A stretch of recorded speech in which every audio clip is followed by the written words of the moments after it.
but his soul yearned for the land of his forefathers.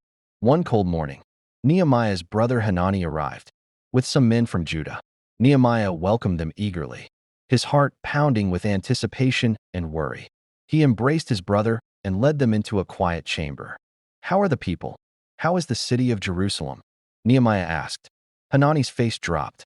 The joy of reunion faded under the weight of bad news.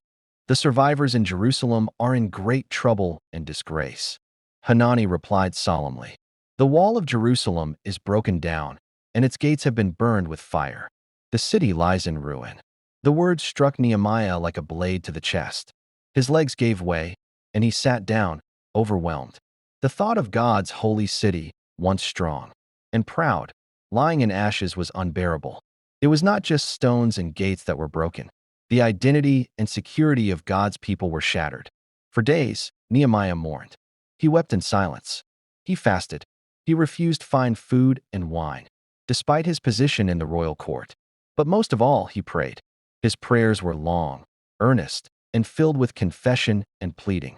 "O Lord, God of heaven," Nehemiah began, alone in his chamber, "the great and awesome God who keeps his covenant of love with those who love him and obey his commandments. Let your ear be attentive and your eyes open to hear the prayer of your servant." He confessed not just his own sins, but those of his people. "We have acted corruptly against you. We have not obeyed the commands you gave your servant Moses. But remember what you said, 'If you are unfaithful, I will scatter you among the nations. But if you return to me, I will gather you and bring you to the place I have chosen as a dwelling for my name." Nehemiah's voice broke. Tears streamed down his face. Yet his faith remained unshaken. "O Lord," he whispered, "give your servant success today by granting him favor in the presence of this man." He met the king.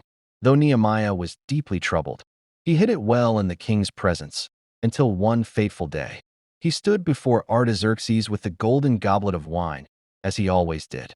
But the sorrow in his heart had etched lines into his face, and the king noticed. "Why does your face look so sad when you are not ill?" the king asked. "This can be nothing but sadness of heart." Nehemiah's heart skipped a beat. Fear flooded his mind. In those days, showing sorrow before a Persian king could be seen as dishonor or even rebellion. But this was his moment. He swallowed his fear and spoke with reverence. "May the king live forever. Why should my face not look sad when the city where my ancestors are buried lies in ruins, and its gates have been destroyed by fire?" Artaxerxes leaned forward, his expression unreadable. "What is it you want?"